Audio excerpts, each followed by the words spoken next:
because I won this easel? Or maybe it's that you're butt naked. But I'm inspired to draw. Lose the cup.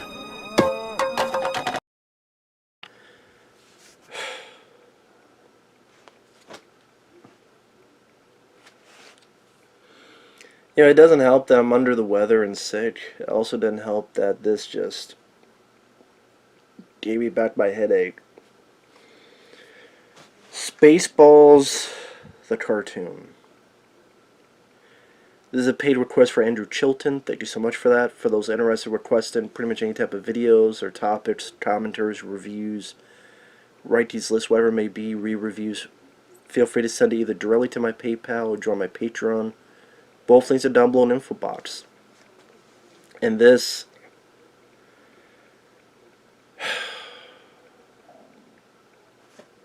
Thankfully, this only lasted one season. I only watched a couple episodes, so my brain wouldn't be completely melted. It was on G4 back in the day. And from the original film, which I like the original Spaceballs. I do. John Candy, Bill Pullman, Rick Moranis. I enjoy that original film. It's funny. It's entertaining. It's not my favorite Mel Brooks film. That'd be either Blazing Saddles or Young Frankenstein, but I still like Spaceballs. But you get this cheap-looking animation that looks... I don't know if it's... reminds you of Drawn Together or like some of these other... It just looked like cheaper animation. It didn't look that fluid of animation. When you look at like Simpsons or Futurama or any number of other cartoon shows.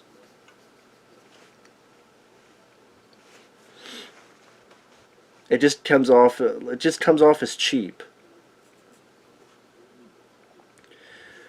The only people returning from the movie to voice their characters is Mel Brooks as Yogurt and also the president of Spaceballs, Daphne Zuniga as the princess, and Joan Rivers as not C-3PO. John Candy by this point had passed away. Rick Moranis was pretty much retired, and Bill Pullman maybe saw this and went, "Fuck this! I ain't doing this."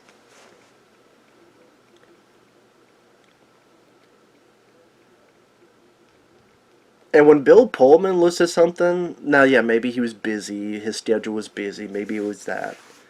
But even then, and maybe when Bill Pullman's like, "Nah, I'm not going to do this," you know something's up. Now, it's one of those where the first episode parodies The Phantom Menace. And you think with Spaceballs, it's going to be a consistent, Star Wars type of universe. And we get to know more of this universe and more of these characters and the fun, crazy Star Wars type of things they can parody. And yeah, they do other sci-fi films. Even the movie did with a little bit of Alien and other stuff. But no, instead, after that, here's a parody of Lord of the Rings, but it's called Lord of the Onion Rings. Oh, here's a parody of Spider-Man, but it's Spider-Mog. Oh, here's a parody of Outbreak. Oh, here's a parody of just disaster movies. And the way this is written, and other people have said this, it's not just me. This feels less Mel Brooks and more like the people who did those epic movie, disaster movies, Seltzer Burger, Seltzer Bottle, those dumbass people doing dumbass things, like all those Meet the Spartans type crap. This feels like it was written by those guys. We reference something, and it's funny because we reference it. Or there is some juvenile stuff in Spaceballs, granted, but here they go way overboard, so it's a lot more barf jokes, a lot more fart jokes. Hey, women are hot and their titties are hot, huh? Look at them titties. Look at them titties. Look at that ass. Look at that ass. Oh, Rick Moranis is here to love them titties. He's on his mother's face in them titties. or a Titanic one where Bill Pullman's character is drawing. I'll try to find that clip and put it at the beginning of this. I'm like, Jesus.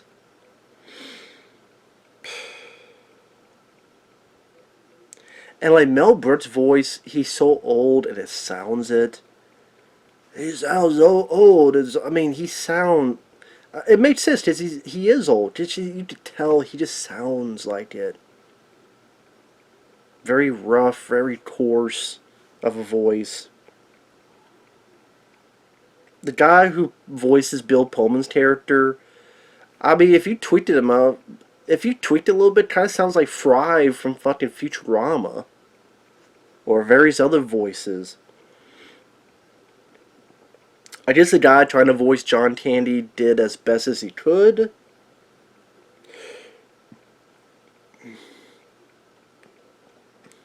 Daphne Zuniga and Joan Rivers didn't really seem like they had much in this show to do. I don't know what they're trying to do with Rick Moranis' character. Like, he's so short. I looked at one video that said they wonder if it was a reference to trying to be Stewie from Family Guy. I try to make it so short. I mean, never know, maybe. Because even Family Guy were doing those Star Wars parodies. To be honest, I thought the better one that did it was Robot Chicken. I thought Robot Chicken did really good, fun Star Wars parodies. I don't want to talk about... I mean, he said... it's okay, I could just talk about a couple episodes. So, Outbreak was one. The bad guys come up with a plan to have a virus-infested cola. So they call it E-Cola.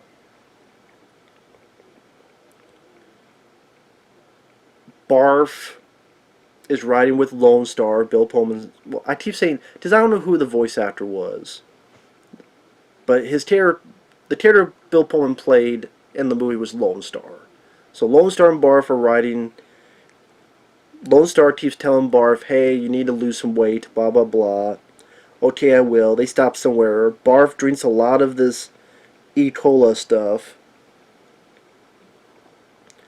Leaves like an inflatable... These are the jokes. He left an inflatable version of himself, and Lone Star doesn't notice. He just keeps looking and goes, oh, you're slimming down already. And so Barf drinks so much of this, and because of the sickness, he barfs on someone. So then they fucking barf on someone else. And then a wannabe Superman barfs on a whole building. So that everyone's just barfing. One guy even farts. And that's like most of the joke, is that barfing, barfing, barfing. Barf meter 3000.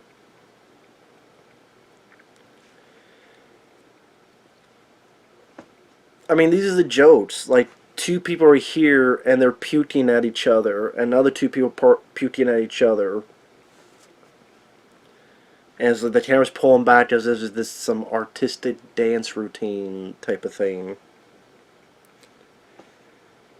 And the puns, like the gas station is called Motley Fuel.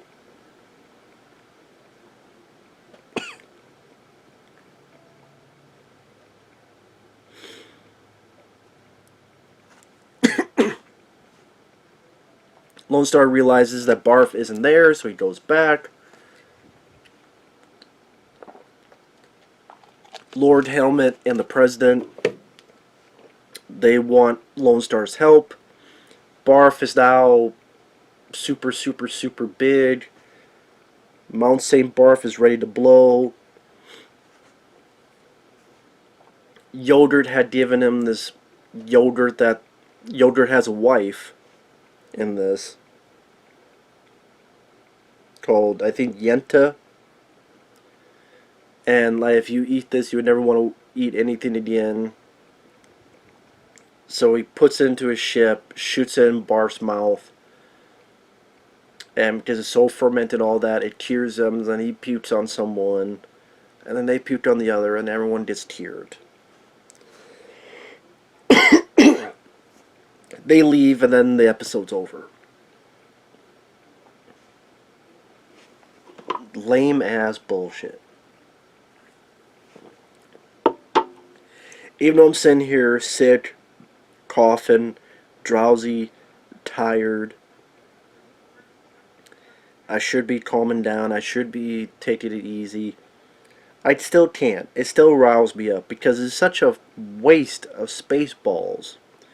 A lot of potential you could do with these characters, with this universe, parodying Star Wars, especially nowadays where you got the prequels and the Disney sequels, ripe for parody, and no one wants to do it, or no one knows how to do it, and no one has the balls to try to do it. Because if you try to parody, you're just sexist. Blah, blah, blah. So, just a waste. And Mel Brooks, I don't think... It didn't say he wrote it. It says that he... Probably like, hey, these kids know what's hip today. Just I forget, how old is Mel Brooks? He must be in his 90s. Even at this time, I don't know how old he was.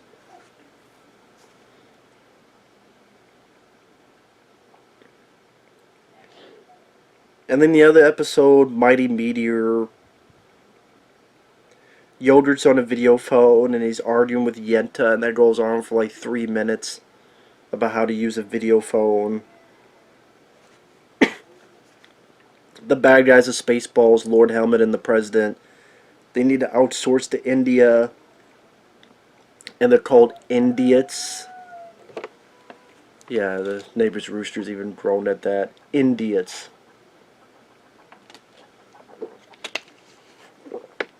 What was that, Matt? They're called Indiots. They're not Indian, they're Indiots. Lone Star, he gets a new van.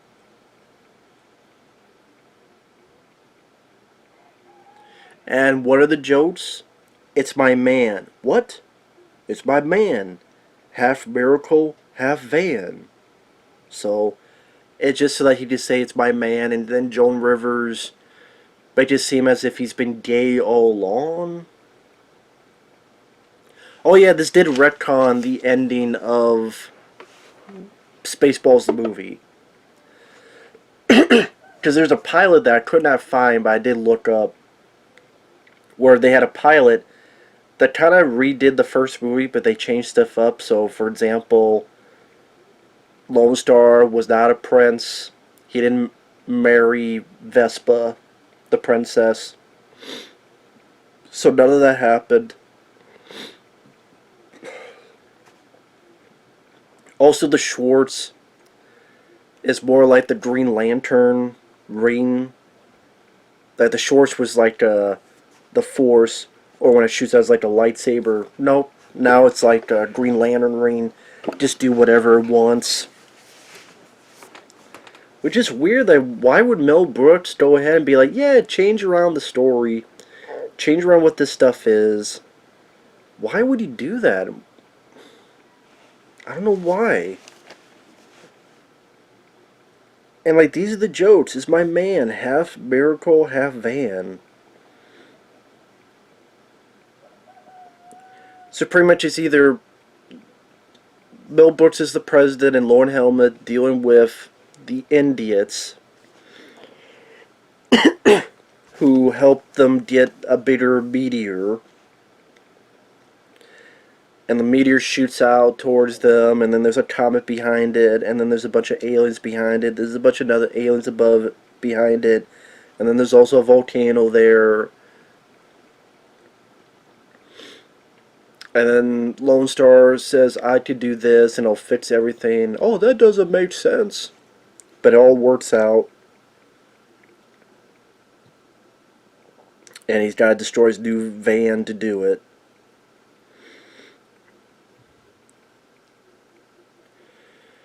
Oh, one of the jokes is that you hear him moaning as if he's fucking the van, but then when you go inside, he's actually getting a massage from, I guess the van has these hands that gives you a back massage. Like, these are the jokes, folks. These are the jokes. Oh, or the, what was her name? You know in Spaceballs, you had the female Spaceball who would talk to Mel Brooks, president, via video screen. I forgot what her name was. Well, Mel Brooks' character has a stuffed sex doll of her, and he's humping it, and then he's trying to hide it, and it's like, it seemed like a much more smarter, and dare I say, even as crazy as it sounds, much more subtle in Mel Brooks' movies than it is in this. Just goddamn.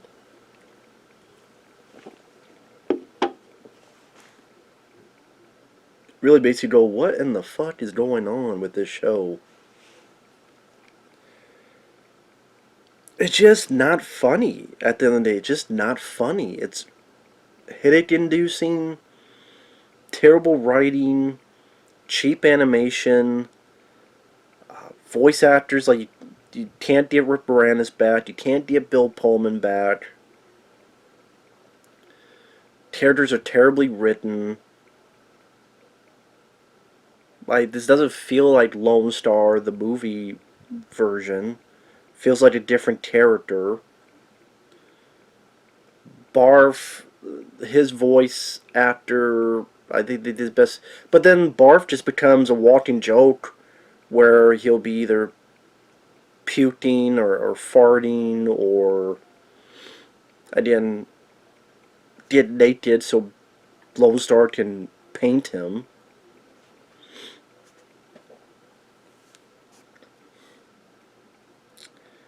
Yoder, I mean, and Mel Brooks, again, because he sounds so old and ancient, it just so coarse and rough that just, I don't know, in a weird way, it makes me sad. I don't know why, it just makes me sad, like, god damn, this guy is so old and just,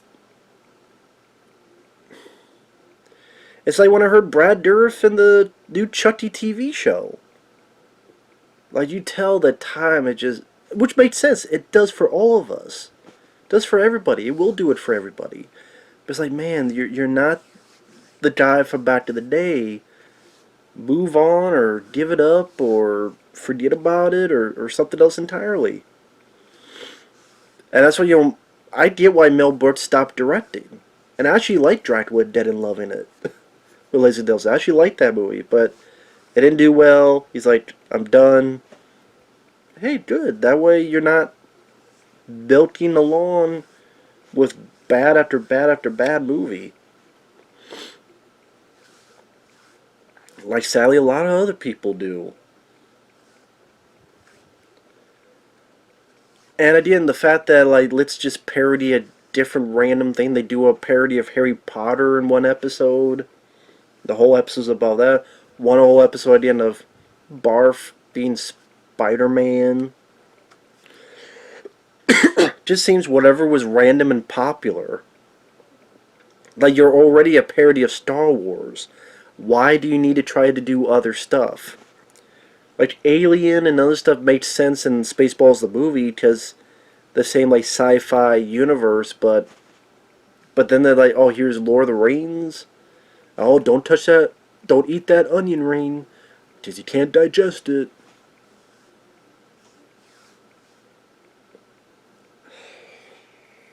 I just don't know what the thinking was behind this. Terrible writing, animation not fluid at all, a lot of fart jokes,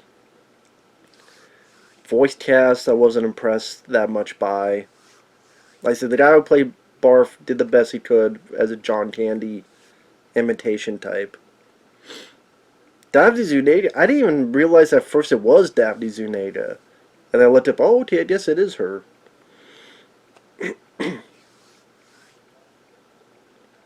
and